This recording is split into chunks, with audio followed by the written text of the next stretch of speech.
Hello, welcome back again to Gearjunkies TV and a new video. Today we're doing a panning patch with the Behringer 2600.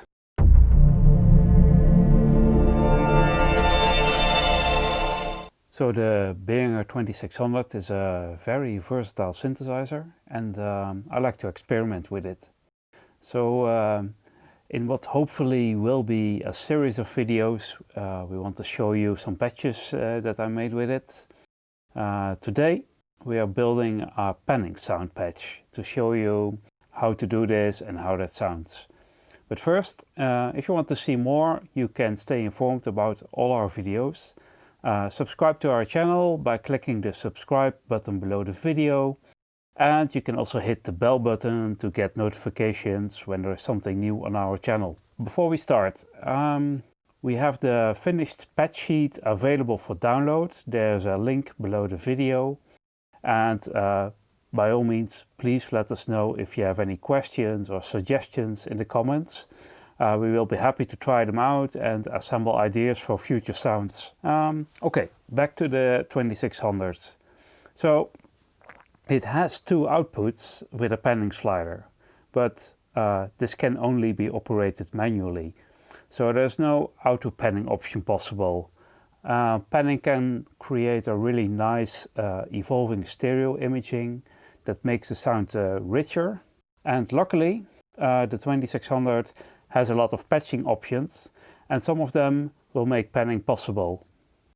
So I've built a basic sound here, and let me just show you how that sounds using the regular output.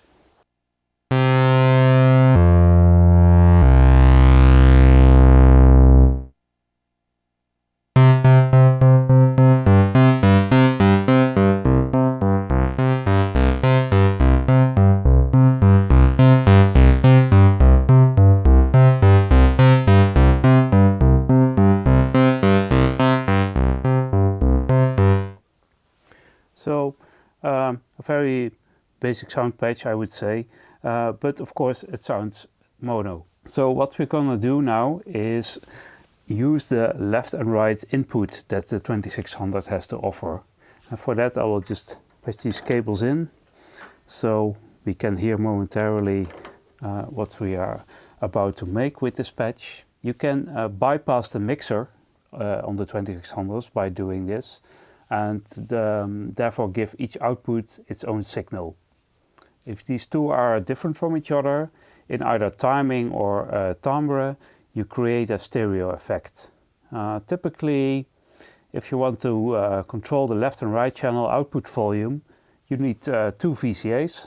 The 2600 has only one, but has it. If we take a look at the ring modulator, you can see that it has a slider, and this says audio or DC.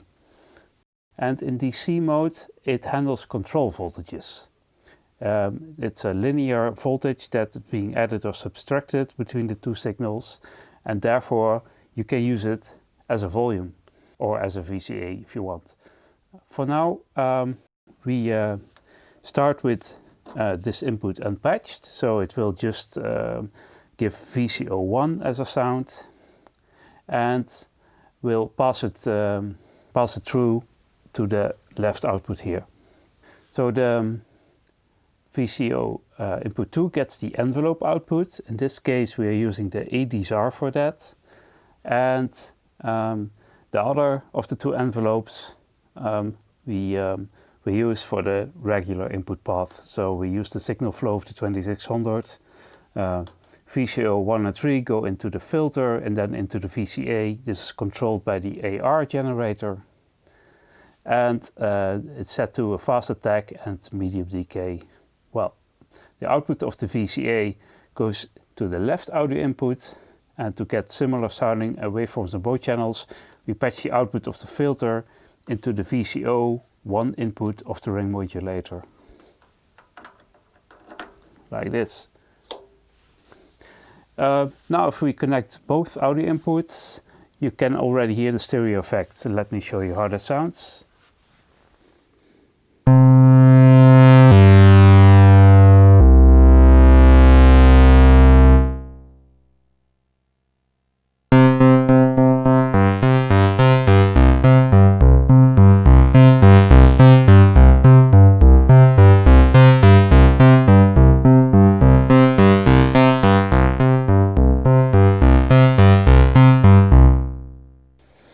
Now to add some life into the sound, I've set up VCO2 as in LFO mode, and I use the output, the sine wave output, to modulate the filter frequency over here.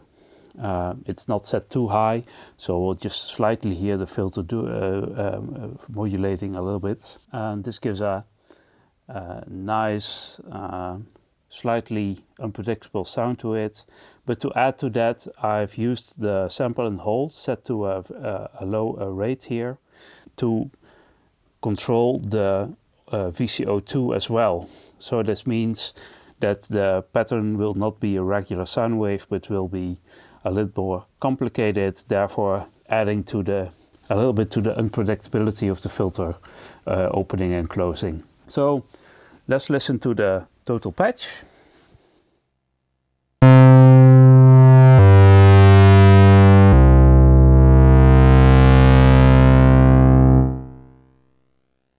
As you can hear, the decays of the two envelope generators are set slightly different, so it gets you more into the feel of the panning.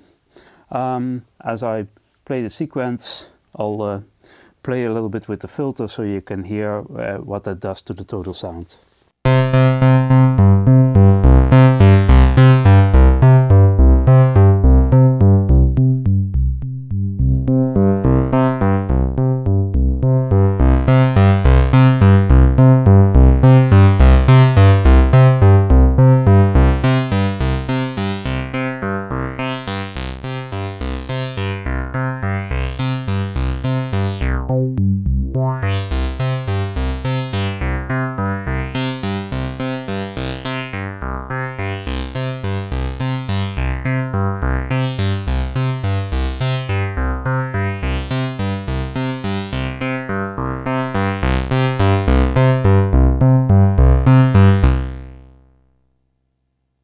We can also make the sound a little more complex by using different waveforms available from the VCOs.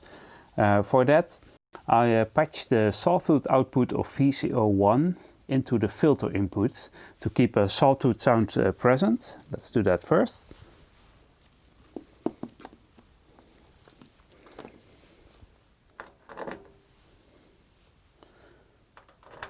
So now instead of the pulse, we get the sawtooth as input for the filter.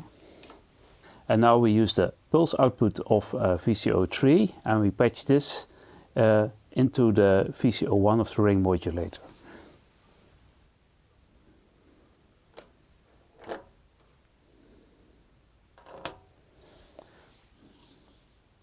I do this because the pulse width of VCO3 can be modulated. In this case, I use the sine wave output of VCO2. For that, put it wide open so the pulse width will be maximally modulated. So let's see how that sounds. It should give a nice phasing effect to make the sound a bit more wider. Let's try.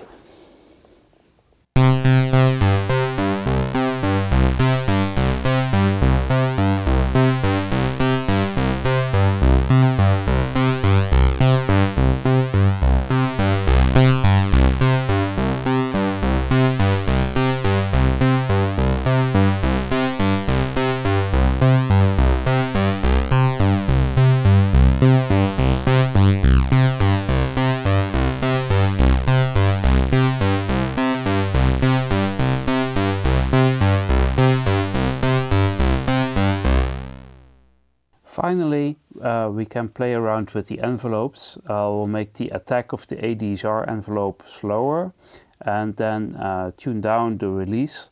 And then I will alter the release of the AR envelope to sort of match the attack time of the ADSR to create more intense volume changes between the channels.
As said, the whole patch can be found below the video for download.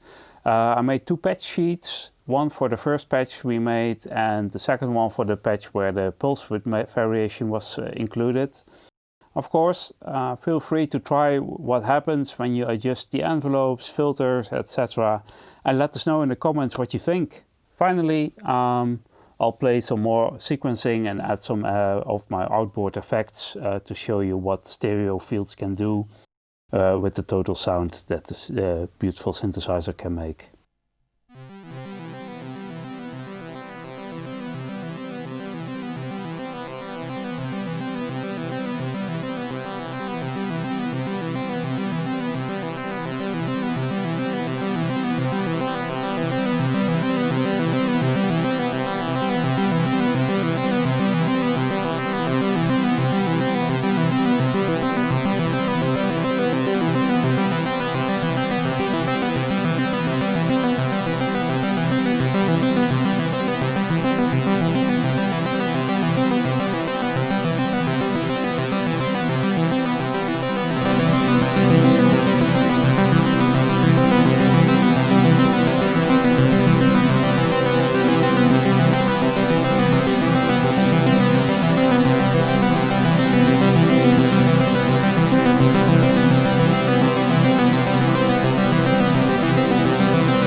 So that's it for today. Thank you for watching, and we hope to be back soon with more videos on patching with the Behringer 2600.